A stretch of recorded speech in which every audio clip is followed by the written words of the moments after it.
Hi, everyone. Nice to see you all. Thank you for joining us today. I'm really happy to have you. I just want to first of all give a warm welcome to all of you. This is our Diamond Jubilee. Very cool. This is a historical dive celebrating an incredible 60 years of history of this nonprofit. Pretty incredible. I'm Molly Casey, the proud board chair of this remarkable organization. And as we gather here today, it's a moment to reflect on 6 decades of dedication, creativity, and impact. Think 360 Arts has been at the forefront of arts education, not just enriching lives, but truly transforming them across all of Colorado. This journey has been made possible by the passion and support of people like you, and all of you, our esteemed community, educators, artists, and patrons. Today, we will delve into our rich history, celebrate all of our achievements, and also look forward to the countless individuals, and the future with renewed enthusiasm, I'm delighted to take this opportunity to honor the legacy and the countless individuals who have contributed to our 60-year story. I just want to say one quick little thing because the impact is so huge here. I got involved as a board member in Think 360 after actually hiring an artist to come to do an activation, the Blue Trees, Constantine Demopoulos in downtown Denver. And we were partnered with Think 360 because we were told he wanted to do an activation in the schools. And I thought, we'll just call Denver Public Schools and we'll just get into the schools. That's not how it works. Not even close. So I was referred to Think 360. They said, no, they already know everyone. This is how they do it. It's great. You're going to love them. And sure enough, we got set up with 5 schools, and Constantine was able to go in and work with these classrooms of children, and I got to see firsthand just how remarkable the organization is and the impact it has on, especially on young students. This young boy was participating and enjoying himself, and this teacher came over and told us this story and said, this is a young man who does not participate on a regular basis. He does not talk or share. He's usually very quiet, just in the corner. And that day, he came over to Constantine and said, this is the best day of my life. And he meant it. I think he was in 2nd grade, and it was pretty special. So watching that profound impact right in front of my eyes, I was like, this is an organization I want to be a part of. With that, I will pass this microphone over to our amazing Executive Director, Daisy McGowan. Thank you so much. Thank you for that wonderful introduction and for sharing that story. I've only heard it a couple times. I didn't even hear it during the hiring process. That would have really brought me on board right away. But I was 100% on board from the moment I applied. This is an amazing organization. I say, first of all, welcome to everyone. Welcome to everyone who's made time for this today, and thank you so much for doing that. I am Daisy McGowan, the Executive Director of Think 360 Arts, and I've been in this role since January, so telling the stories of our 60s has been very important to center the voices that have been part of it along the way, and I will acknowledge that if we could have invited everyone up here on this stage, well, it would have been a very full stage because 60 years of teaching artists, of leadership, of board members, of community members, of staff, we would fill up this whole Newman Center, I think. Yeah. And of students and of learners that we've worked with over the years. So it's an absolute joy to have you all here, to see many familiar faces, and to have met some new ones today. And I hope to have a chance to talk with you more. But wow, from 60 years from our humble beginnings to becoming a beacon of arts education in Colorado, each step has been a testament to the transformative power of arts and learning. So this Diamond Jubilee is not just a celebration of our past, but as Molly mentioned, we're looking as well to the future.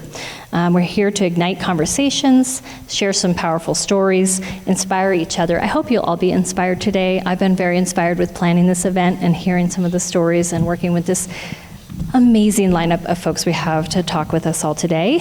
And this panel is composed of individuals who've been instrumental in our journey. It's not without saying that some of them have literally brought Think 360 from the brink, and many have sustained us in so many countless ways over the years. I want to thank some of our sponsors for today who've made this possible, and then our major sponsors throughout the year. So thank you to University of Denver and the Newman Center for the Performing Arts, which graciously offered us the hall today, and their wonderful staff who've been so helpful. Thank you.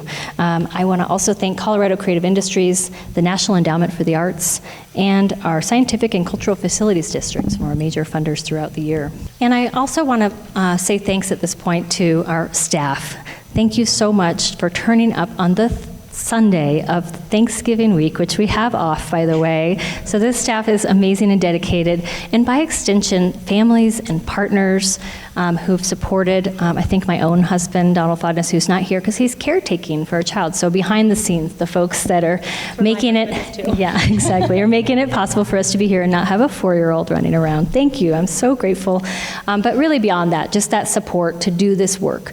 We are all doing this work with a lot of passion and a lot of dedication, but the truth is we've got to also find ways to sustain ourselves, and so I'm grateful for everyone who helps sustain the staff of Think 360 in all the ways that you support.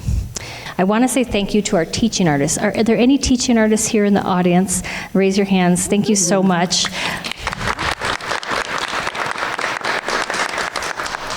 You are truly the heart and soul of this organization, and the stories I got to hear over this first 9 months of my role here have been wonderful, and I look forward to hearing more, but I will just say thank you. And to our board, this board is really amazing. Some of our board members are down for the count, sick today, unfortunately, but I want to say thank you, Molly, to you and the entire board. Some of our panelists here, former board members, you all know it takes a whole team to make this all possible. So with that, let's go ahead and kick it off with introducing our panelists. So all the way on the end there, Tony Ortega almost doesn't need an introduction, but he is a Denver-based visual artist and educator. His art has been exhibited in over 30 solo shows and featured in exhibitions at the Museum of Contemporary Art Denver, the Boulder Museum of Contemporary Art, Colorado Springs Fine Arts Center, the Harwood Museum in Taos, Redline Contemporary Arts Center, Denver, and National Hispanic Cultural Center in Albuquerque, among many others.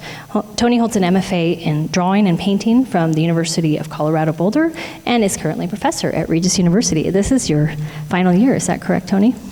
No, I'm still. Oh, I'm sorry. Scratch that from the record. Tony is going strong. Sabbatical next year. Oh, sabbatical, that's what I mixed up. Well, that's wonderful too.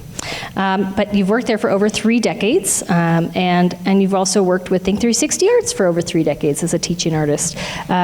Tony's a recipient of many awards, including the coveted Governor's Award for Excellence in the Arts in 1999 and the Mayor's Award for Excellence in the Arts in 1998.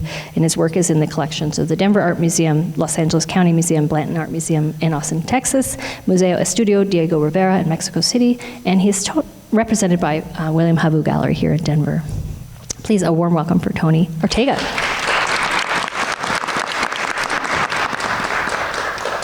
All right, next in our lineup, Jean Hodges' association with young audiences, which you'll hear some different terms for Think 360 today. If you're not familiar, that is we're still a young audiences affiliate, but our name has changed over the years. But Jean, so her association with young audiences began in 1980 when she joined the Denver chapter, and within a few years, the chapter evolved into the Colorado chapter of young audiences, laying the groundwork for where we are today. Subsequently, 5 arts organizations came together to form Think 360 Arts, Complete Education, as it was called then, affiliated with Young Audiences Arts for Learning. While serving as the board chair of the Denver chapter, Jean also joined the national board in 1986, and she is still serving on that board. As a former teacher, Jean recognized early the profound impact that the arts can have on schools. In fact, in 1969, she hosted her first Young Audiences guest performance at her school, a memorable act featuring a gentleman playing the saw. This school in Jeffco remains a staunch supporter of integrating arts into the curriculum. Over the years, Jean has observed the evolution from individual presentations to enriching workshops and residencies, and notably the expansion into older adult living centers has had a deep impact.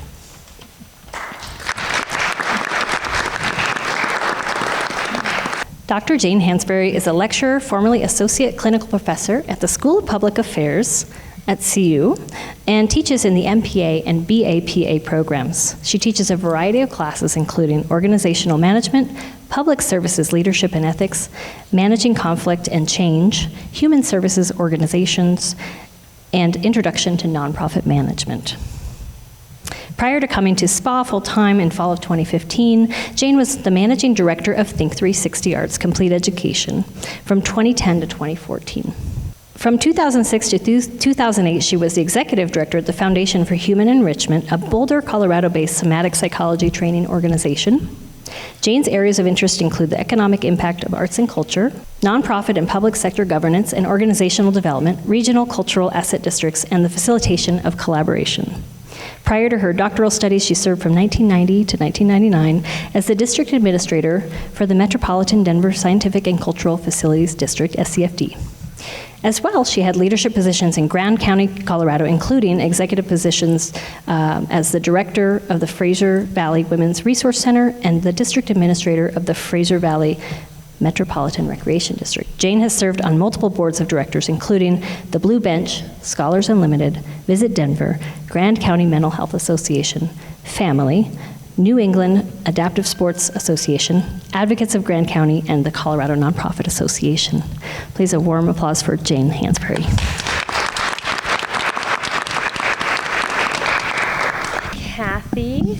Kathy Spuhler. So I have a lovely quote from you here. Recently, I've been passionately engrossed in reimagining and rebuilding a house, mostly during a worldwide pandemic. Starting with a small brick home, well built in the 1940s, I found a great team of professionals to work with and share ideas. We decided to keep the original footprint and original brick, but add one room on the backside, knock out most walls, raise the ceiling, and add a second story. That made space to live and create. Tidy up with the landscape plan, and now enjoy my total renewed home. In the not-so-recent past, and as a 25-year then resident of Douglas County, you served on the Bio-DC Cultural Council.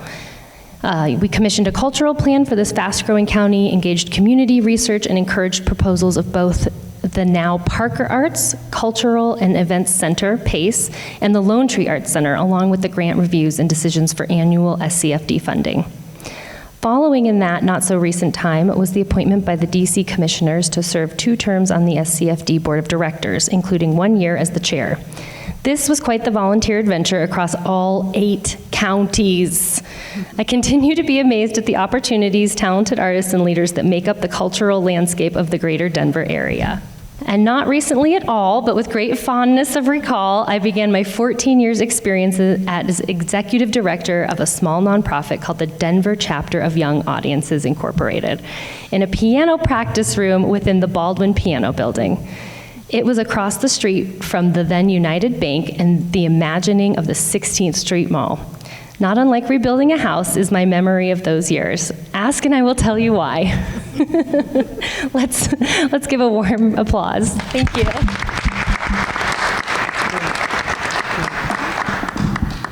All right, and next up we have Bruce Uhrmacher, and he is a professor of research methods and statistics and curriculum and instruction at the Morgridge College of Education, University of Denver. Over the years, he has written about the aesthetic approaches to teaching, learning, and curriculum.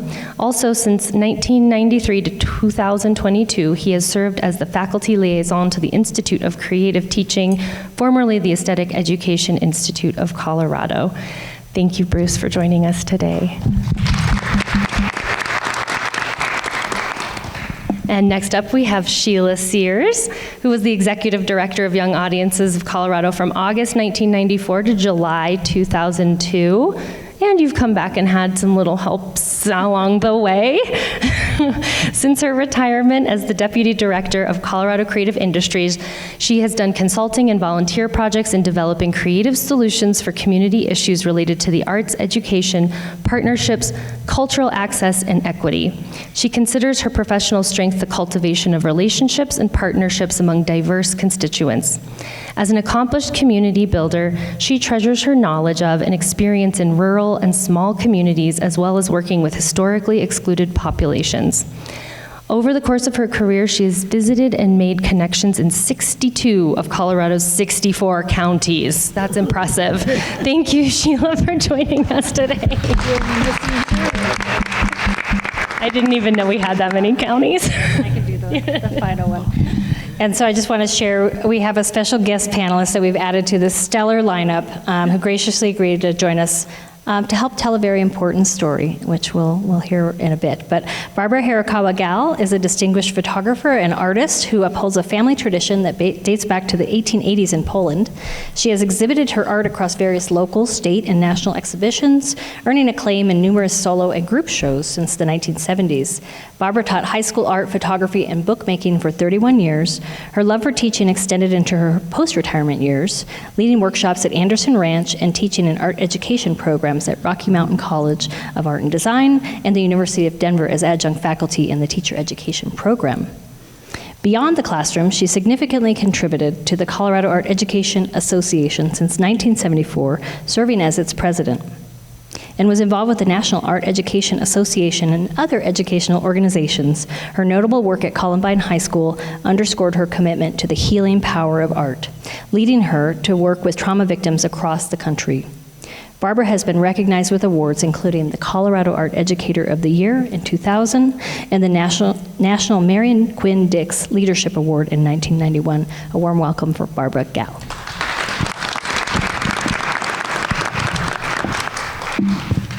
All right, I've got the first question, and I think we're going to answer starting with Tony and work down this way. And so that question is this, and I'm happy to repeat it if it's needed. Reflecting on Think 360's rich history since its inception in 1963, can you please share a pivotal moment or program that you believe significantly shaped our journey and impact on arts education in Colorado? I thought about this question, get a little closer to this question for quite a long time. But back, I had just started with, I think it was Young Audiences before it became Think 360, and I had a 5-month residency at Eagleton Elementary, which is a DPS school in the heart of the West Side. I worked with Mary Strandberg and Pamela Nyan, who were both the principal and vice principal there. I had a 5-month residency. It was at the same time that I was in grad school up at CU Boulder. In order to be able to be a student up in Boulder and to teach at Eagleton, I went 3 days a week. I had a small little studio in the back of the 3rd grade. I remember fondly this little boy who sat at the back of the room, and his name happened to be Anthony also, and he would stare into my studio while I was working. I usually had to close the door or told him to look the other way, but I think he was more interested in what I was making or what I was doing back there. It was a bilingual school, so it worked perfectly with me because I'm bilingual and I taught the classes there. I had a half day I worked in my studio, and while I was there, I actually made illustrations for a bilingual book that I was working on. And I had the perfect audience to sort of test the illustrations, see how they worked, if they worked with the text. Also there, one of probably my most fondest memories was with being there, would be walking in the halls as the kids were passing, either going to lunch or for recess, I always felt very special, or at least the kids always made me feel very special in that there's the artist. And then they would ask me, when are you coming to our class? When are you coming? So they were always looking at me, and they were supposed to be quiet, right? But when I would pass by, I always felt to be very special within the school there. It was fun. I remember some things very fondly. One of them was, I don't think I got so many colds or flus until I worked there. Oh, yeah. And my son was really old, really young then, and I think either he was giving me a cold or one of the students there. We got to work on a variety of media. I taught kids pastels, watercolors, monotypes. It was great. Basically, I was an artist with a little cart that go from room to room. Also, that was the first place I actually did a community mural. And I think we're going to watch a little video clip. And I did, actually, I worked there 2 years. First year I was there with young audiences, and the second year they actually hired me to work with students.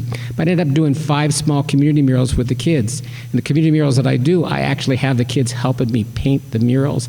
And I was just at Eagleton just a few years ago, and the murals were still up, and they were on the wall. So if you're ever at Eagleton Elementary, visit the wonderful school, say hi to the kids, and you can take a look at some of the murals we made way back 30 years ago. So reflecting on Think 360's rich history since our inception in 1963, Jean, can you share a pivotal moment or program that you believe significantly shaped our journey and impact on arts education in Colorado? Well, I sit here and I look out at the audience and I realize a lot of the things I was going to tell you, you probably wouldn't even know who I'm speaking of because you are so young. But I will tell you, when I joined the board of directors, it was made up of a lot of community and business and arts leaders. And we, of course, had no ability to advertise or do the way things are done now. It was very grassroots, but one of the things that I felt from the beginning was that there was a group of people in the city who really had no idea what we did, what we do, where we are.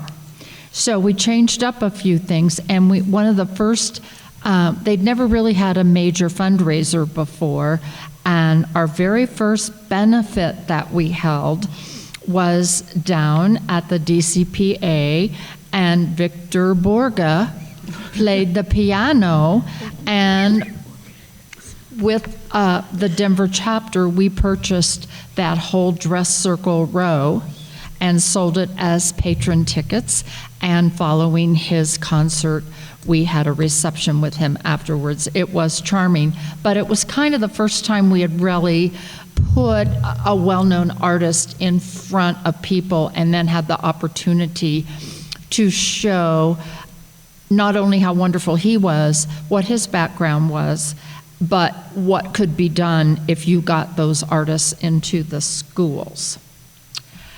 Later on, we had a gentleman named Charlie Steinbrook who moved to Denver, and he opened a company called Pace Membership Warehouse. It's really the precursor to Kmart. As he says, a few years later, he sold out to the Kmartians. However, Charlie came up with an idea that we would work with the Denver Botanic Gardens, and we had a series in the summertime called Listen to the Gardens. And to give you an idea, 1 year of what we did, the Tiny Tots concert was Peter and the Wolf, and it was conducted by the late Tom Jensen, who years and years ago had a Tiny Tots performance series that he would do for us. The Sorcerer's Apprentice, which was put together by the Denver Young Artists Orchestra, followed by The Clown Prince, which was done by the Overland Stage Company. The opportunities that we had then, people were clamoring to volunteer. They wanted to take tickets, they wanted to be food servers, they wanted to be ushers, anything to get in the door and see those performances. That brought us a lot of notoriety because we were able to actually, for the first time, work with another nonprofit organization for the good of both groups. That went along for many years until there was a change with the executive director at the Denver Botanic Gardens, certainly not who we have now, who loves working with all arts organizations. But he decided that everything that, at that point, that the Botanic Gardens was doing would be for them to profit. So we moved the concerts for a few years and then went on to other things. One being Run for the Arts. We had an annual run, and it was run by a couple of Bromwell parents who put that together. We also got very involved with Dana Crawford, and I'm sure you know her name because if it weren't for Dana, we wouldn't have Lodo the way it is today. And unfortunately, a lot of Lodo is changing. But she put together, because most of you know that she owns so much property down there, that she would put together home tours, and then we would go to the Crawford Hotel and have a banquet and an art auction. And people could also bid on bringing a performer into their home or into their restaurant. And that, again, brought us a lot of notoriety. One of the other volunteer opportunities that was great, which now no longer exists, was you could be a young audience's observer, which meant you could sign up to go to a presentation by an artist in a school and sit there and watch it. And you were cautioned not to sit there and take notes, sit there and watch it, but then after you got back home, write a report and an evaluation of those teaching artists.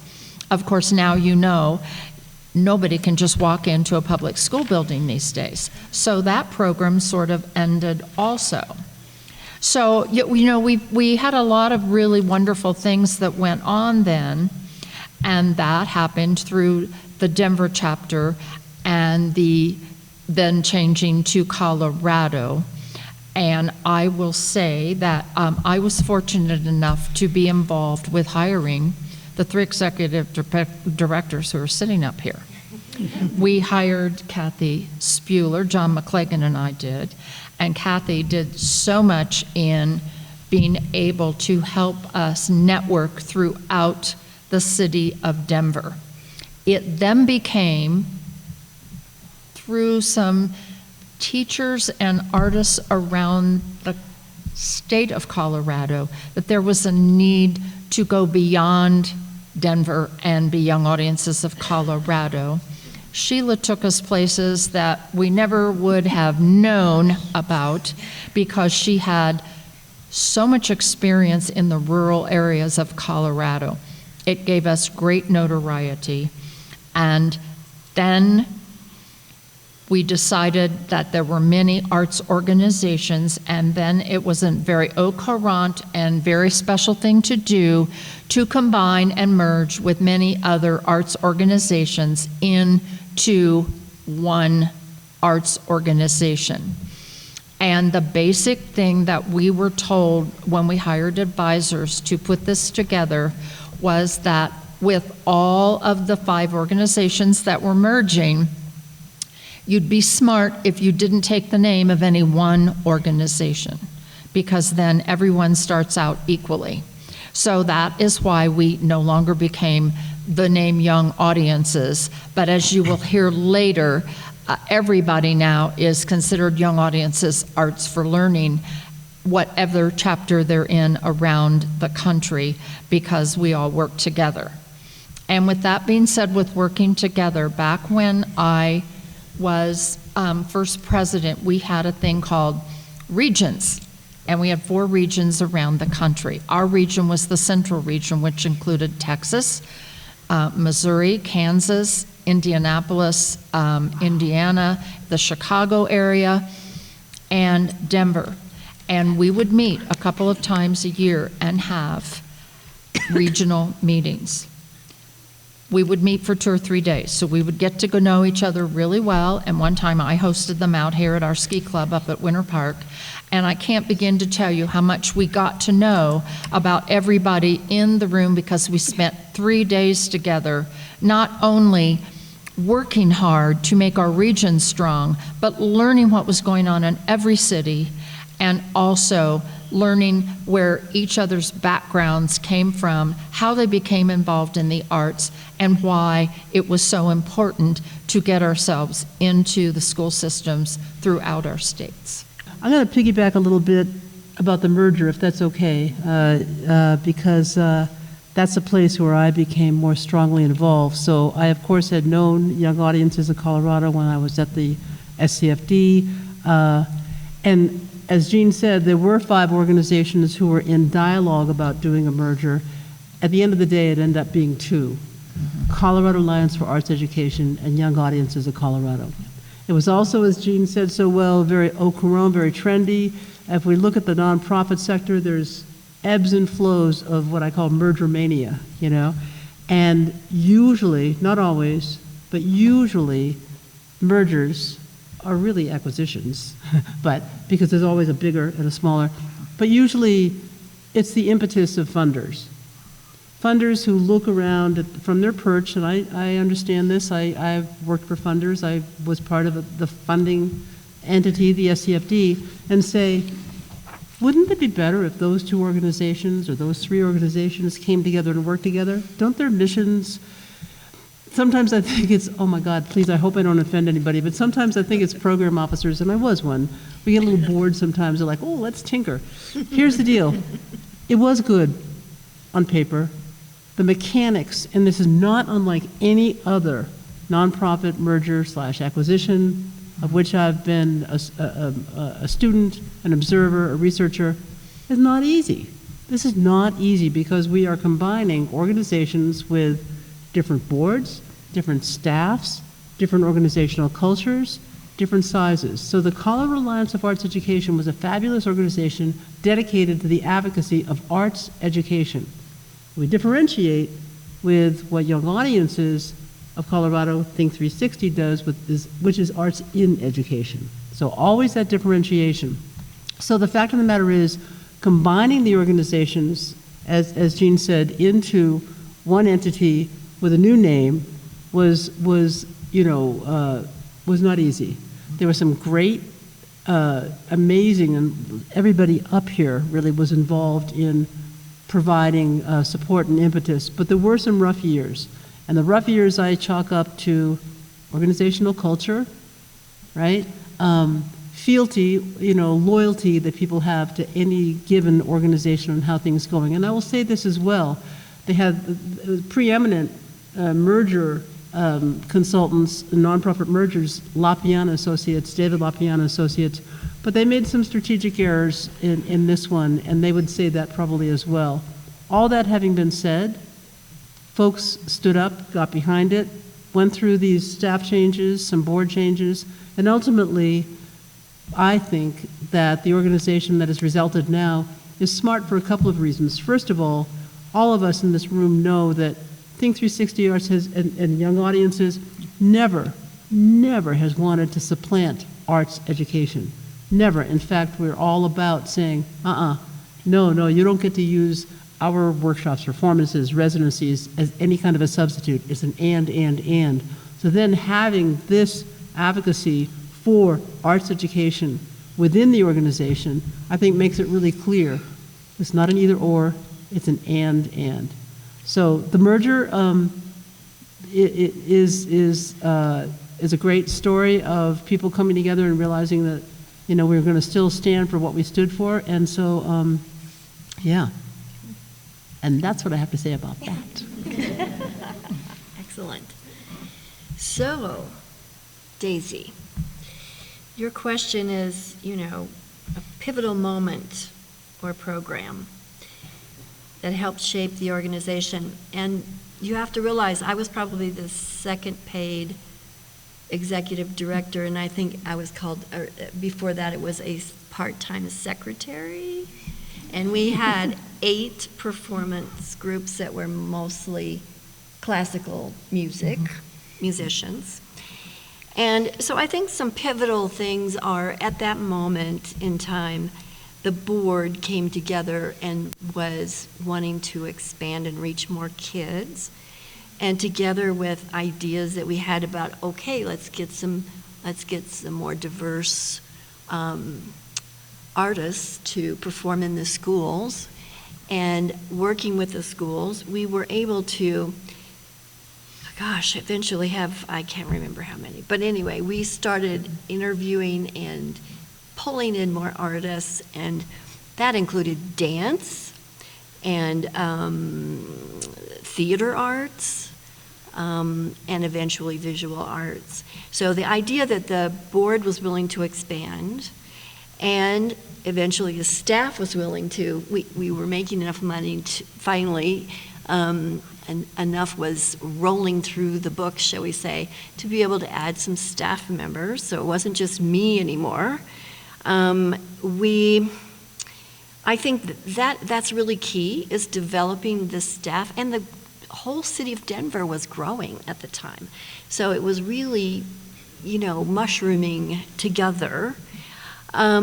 I think we realized that it would be good to get parents involved, and the Listen to the Gardens, I think, was an experiment in bringing families together and giving our groups a chance to perform and to bring in the family idea and the adults.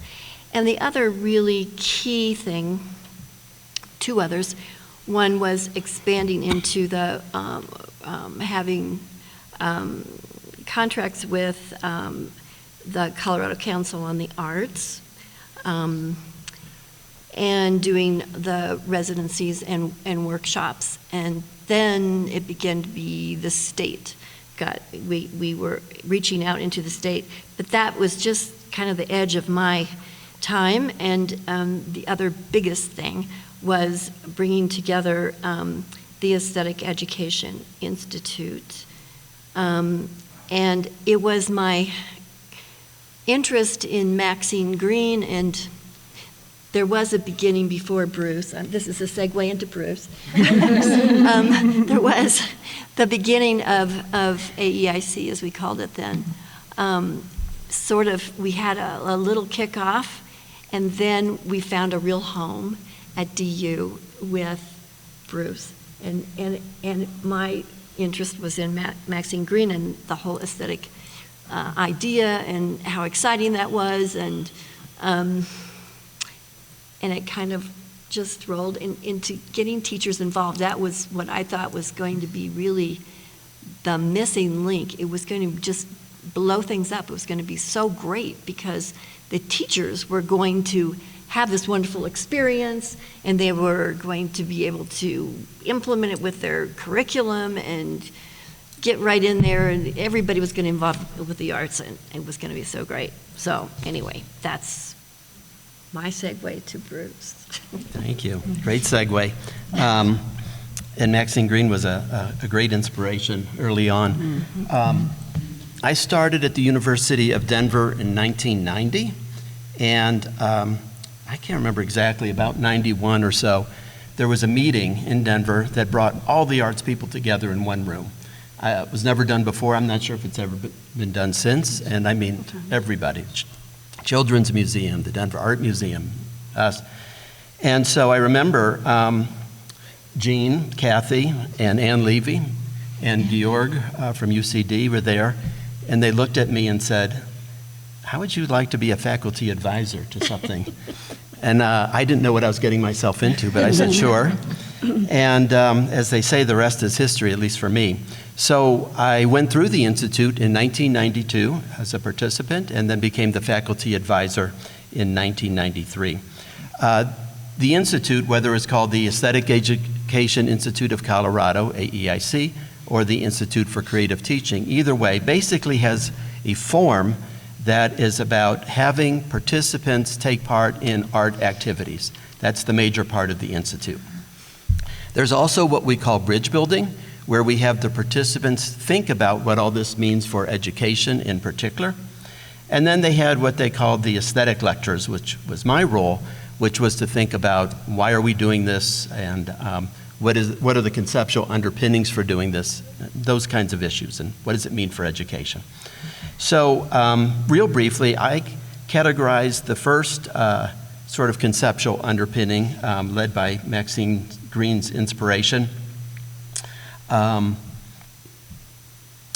as the idea that you showcase local artists, you get teachers turned on to the arts, and then you transmit their enthusiasm and interest in the arts to students. It was a terrific model. And it worked very well, I think, here and at the Lincoln Center to the degree it was done there. When I came on board in 93, I did change the conceptual underpinnings a bit, but I remind you that the structure was the same. Teachers undergoing experiences with artists. We had bridge builders and lectures. I changed my lectures. And we called this the transformative model. And the basic idea here was to awaken the artist within. That language actually was there before me. And to reconceptualize the major dimensions of classroom life. Students will communicate in a variety of forms of representation: dance, theater, visual art, music, poetry, and all the other arts. Students will develop their own creative process, and students will learn about and appreciate the works and lives of artists in their communities. And I think that's what we've been about and have done. Somewhere around 2006, Elliot Eisner came to visit, who was my advisor back at Stanford, and he said, what is your motto exactly? And I kind of explained this aesthetic transformation thing that was based on the philosopher John Dewey's ideas. And he said, that's great, so what exactly is your motto? And I was like, oh, what is our motto? So luckily I had a sabbatical coming up, and I had been participating, remember, since 1993 as teachers in the Institute. We also went through it as students, and that is another important aspect of the teaching model.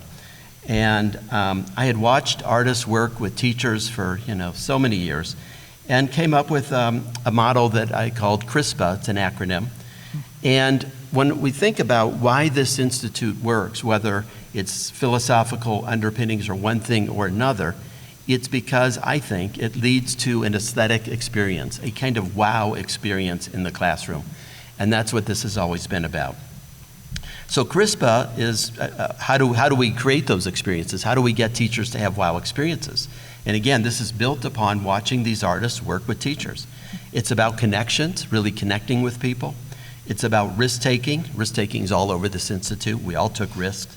Imagination, sensory experiences, perceptivity, and active engagement. That's the acronym CRISPA.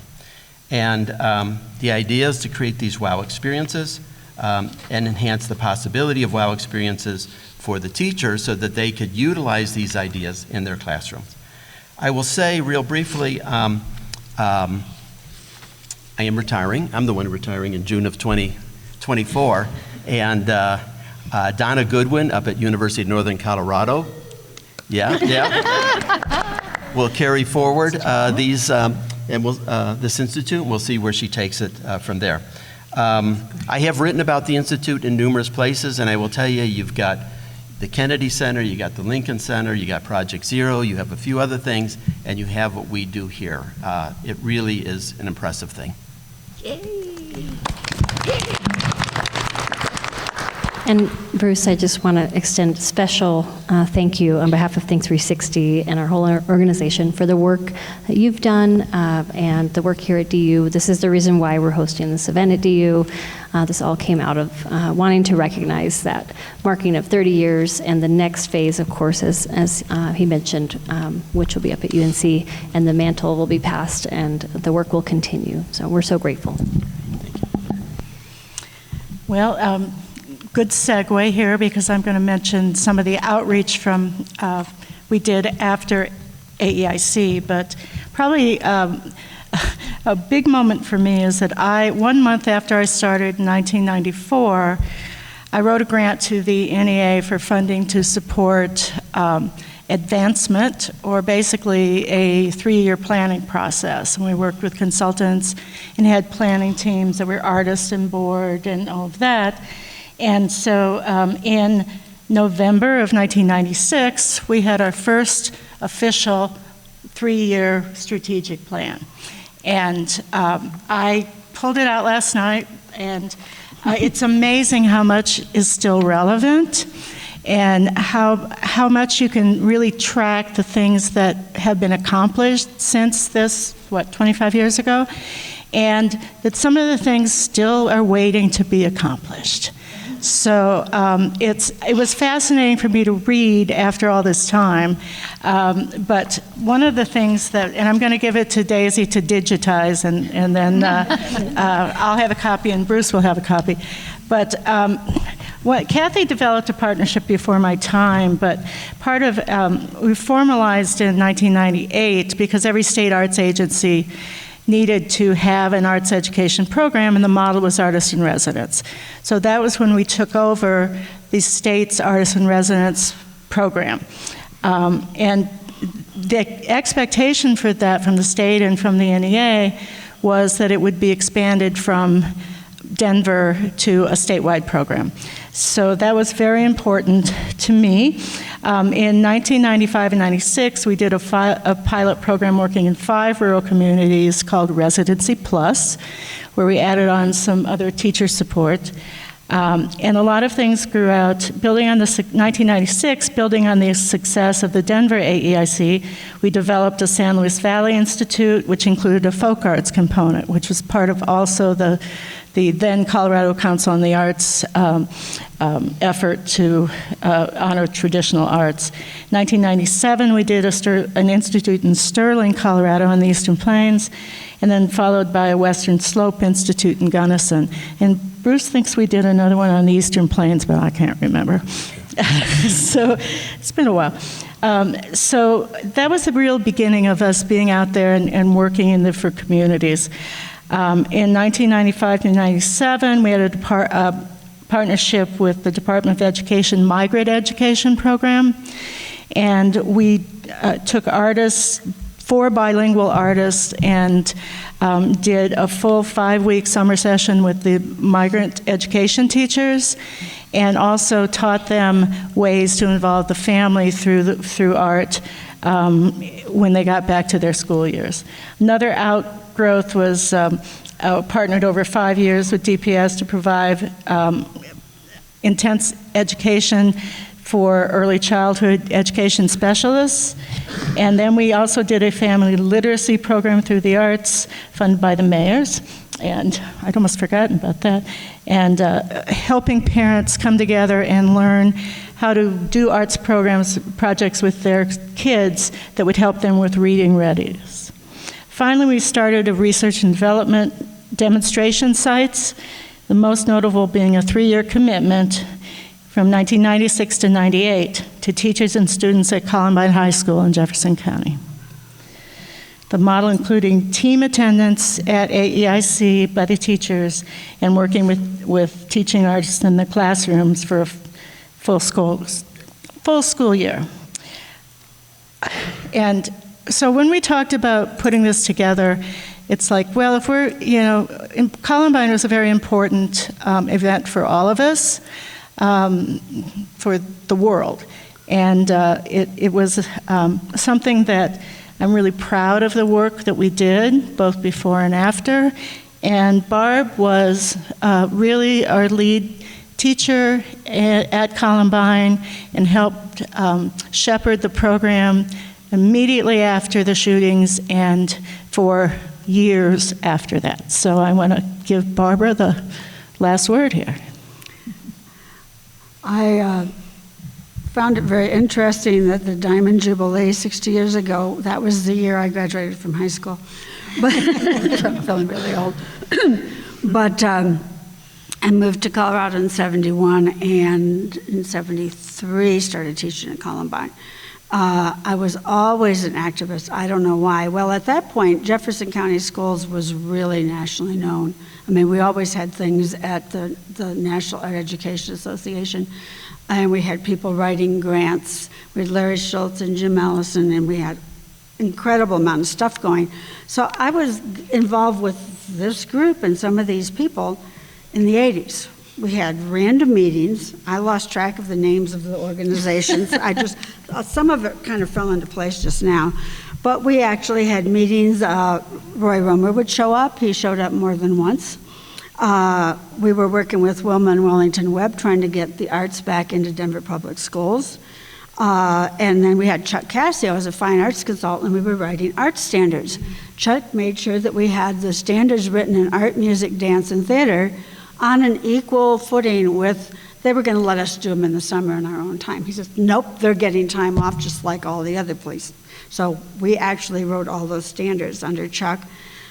We started the thing called Professional Art Resource Team, and we would go around kind of overlapping some of this, a lot of the stuff that you guys were doing, but we would go to a school district, they'd call Chuck and say, we want something, and we would go do big workshops or little tiny ones. I remember once we went, 5 of us went down and did a day-long workshop for all of the administrators in the Alamosa area. I mean, it was a huge area around Alamosa with the school board people and the administrators of the districts. Boy, that was an interesting day. Anyway, so we got really involved in the Artist in Residence program. And we had been working with them for a long time. The 3 years that you did the work, the video about, was done before the year of the shooting. And then that year we had Gwilym Kano there. He had just finished a long residency working with kids. We did some crazy stuff, like we did busload of kids went and we did guerrilla art. We were blue on the mall and we moved the length of the mall. We were all dressed in blue. Kids dyed their hair blue, you know, kids. And it was just insane. And they wouldn't say a word. And we're carrying posters that had no words on them. And they were handing out flyers that had no words on them. And people were being furious. What is this about? I mean, they were furious that the kids would not talk. Anyway, we did that, and a week later the shootings happened. So he had just finished that. Of course, that was, unbelievably traumatic. That weekend was a Tuesday. That weekend, were you one of them? You and Brigitte, and I can't remember who else, came to my house, presented us with a piece of art, a little shrine thing, and told us that we had a grant. We had a grant for $80-some thousand for us to just use.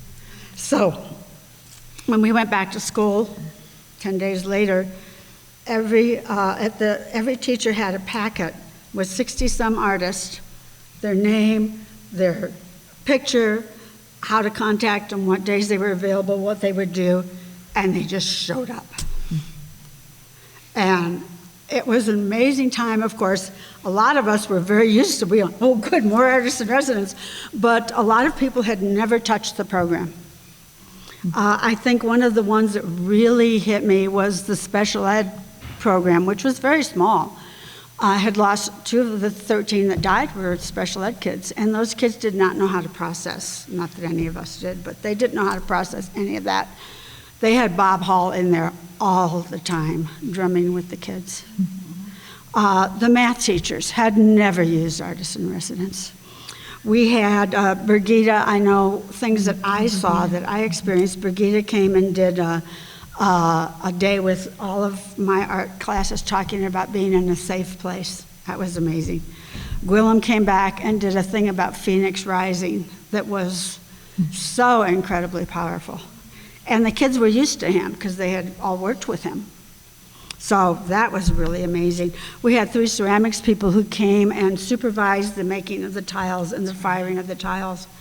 Unfortunately, because of a stupid lawsuit, we never got to put most of those tiles up, but we have them somewhere, and one of these days I'm going to make them do it. I think somehow I'm going to figure out how to do it. They also did they looked around and said, the teachers are just as traumatized, so they did workshops for the teachers. And it was just an incredible time. We spread that grant. I think we used up the last of that grant 3 years later. One of the people that came that was a powerful influence was Clarissa Pincola Estes, had been in the program and was not in it anymore. She came, and she looked around and she went, nobody's helping the helpers. And she did meetings with us about once or twice a month after school on a Thursday, and we would just show up. Yeah. And that solved that helped a lot of us all the way through that, the Arts for Healing. I also got nothing to do with this group, but we had a woman that came who was a Holocaust survivor, and she was an author, Gerda Weissman-Klein. And she worked with the parents, the kids, the teachers, the community. She did all kinds of things for a whole week. The woman was probably 4'10", and she was a powerhouse. And she told us, everybody, she gave us a directive that because of what we had been through, we needed to pay it forward and do something. And so I talked to her and I said, I've been trying to get the arts and the journal making and all this artist journals. She says, I want to do it with healing power of the arts. And she says, yes, you have to.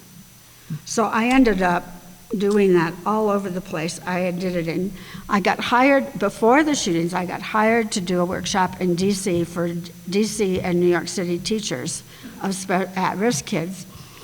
And then 9/11 happened. And the woman called me a week later and said, "Are you still coming?" And I said, "Are you still having the workshop?" And she said, "Yeah, only about half, but we're going to have it." So in October, after 9/11, I was in DC working with these teachers.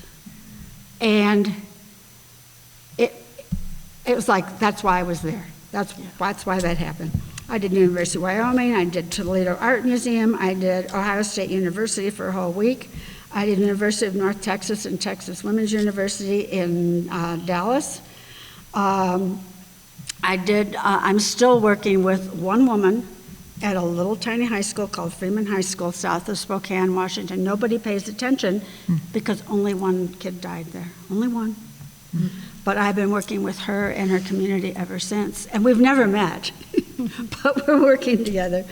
And I'm working with the guy who made all the art supplies come to Columbine. He and I are going to, once they figure out what they're doing in Uvalde and open the new school, we're going to do something like that there. So it keeps happening. It keeps happening. It's very important. And I'm looking at these, I'm going, oh, I know all these people. So it was life-changing for me, that's for sure, this group, and life-changing for so many of my students who have become teachers. Very cool, thank you.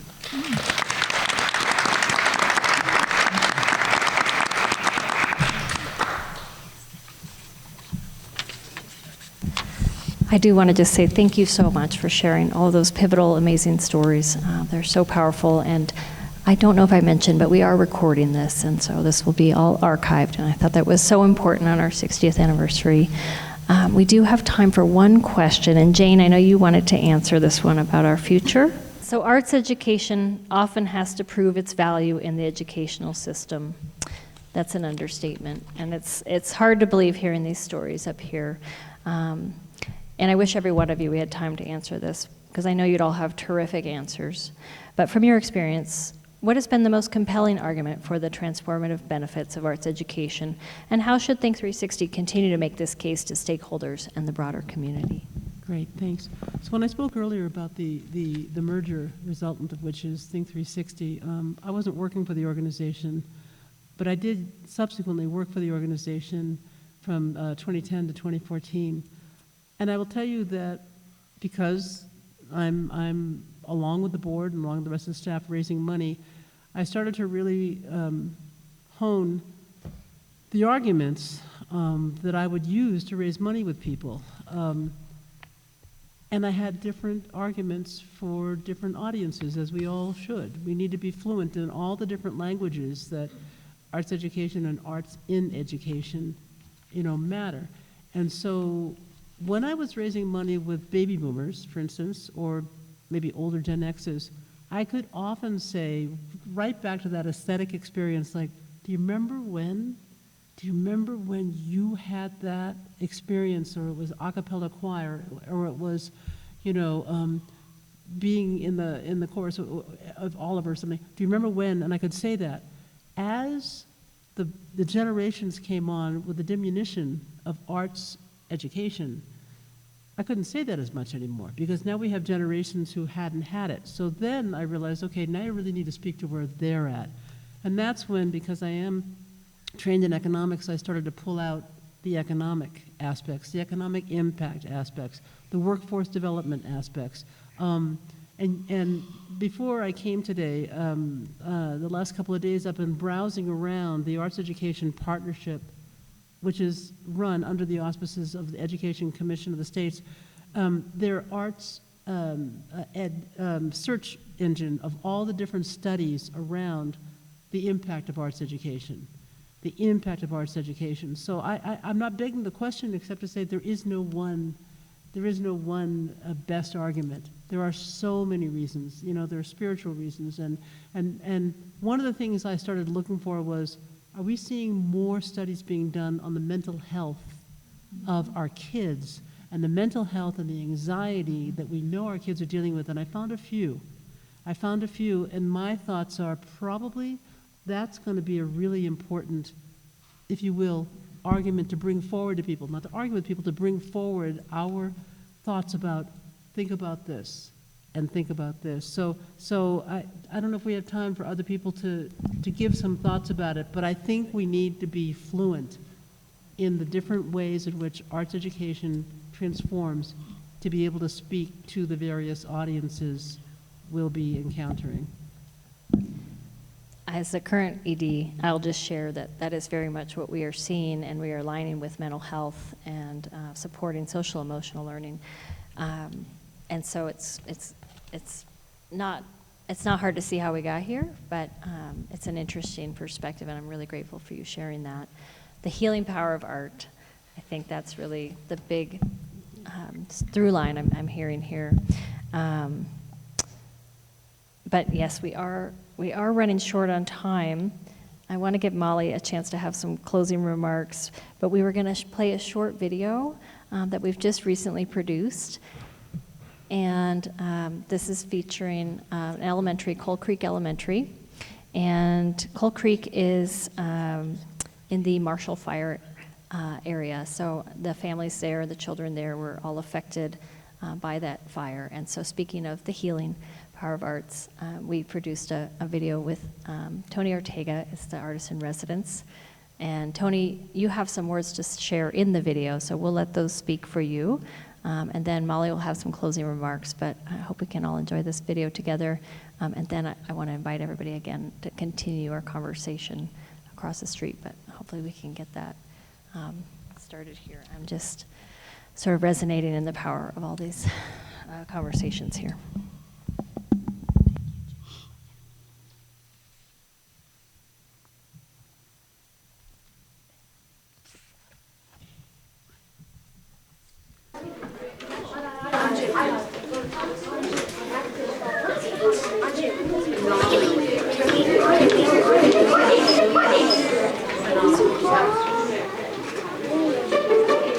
So we have this fabulous opportunity to do 2 wonderful murals with Mr. Ortega, and our theme or title is Connecting with Kindness.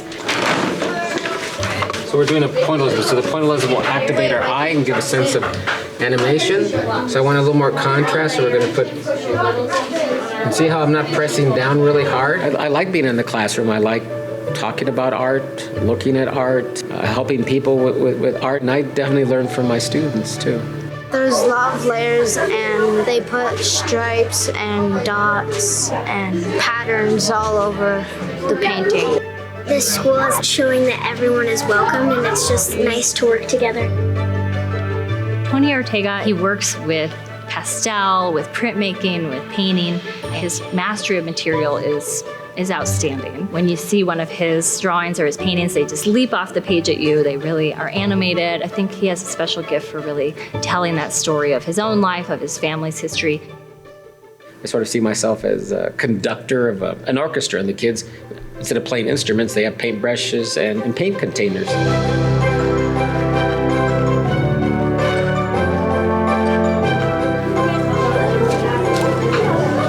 So he's teaching us about contrast, making things stand out so it's more eye-catching. I'm learning how to add layers, and it's very inspiring. So what we do is we do an undercolor that's darker and sometimes opposite on the color wheel. Before it was just like red and blue, but now it's turned into something this colorful and beautiful. It's very living. So Think 360 Arts was founded in 1963. Our mission is to provide access to world-class arts education experiences for learners of all ages and across the entire state of Colorado. The thing I love most about Think 360 is it's a caring organization that knows how to work with with artists of different disciplines. Many of our teaching artists, like Tony, have been with us for over 30 years, which is really quite remarkable.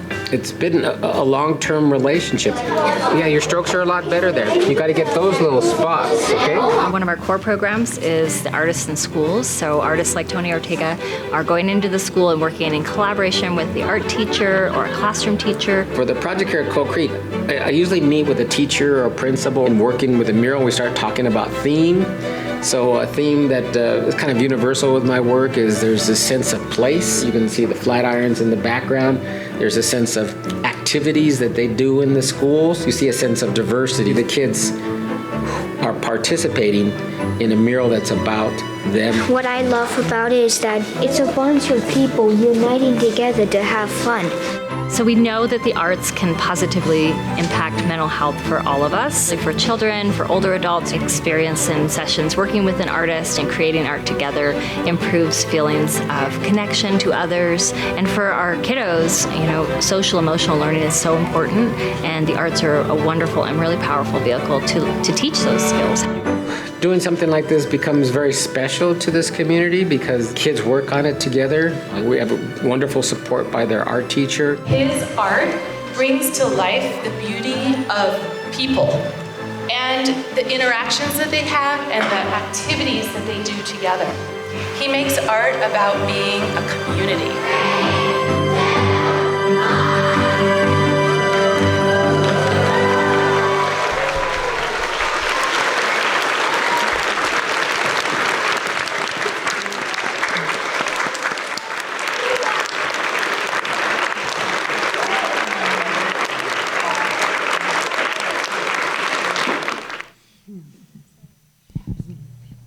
Love that video.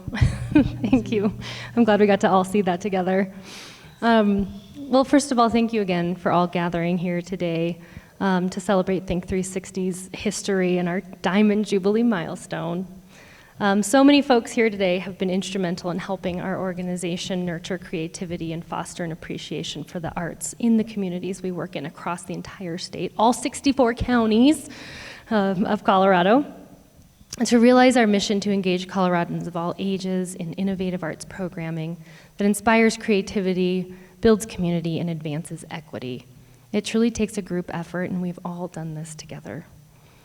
Colorado Gives Day is right around the corner. It's on December 5th, which truly is right around the corner. I don't know if you all are aware, but Thanksgiving is this week, which is kind of catching me off guard, especially when it's 70 degrees outside. It presents this wonderful opportunity, right, to show our collective support for Think 360's work in the coming year.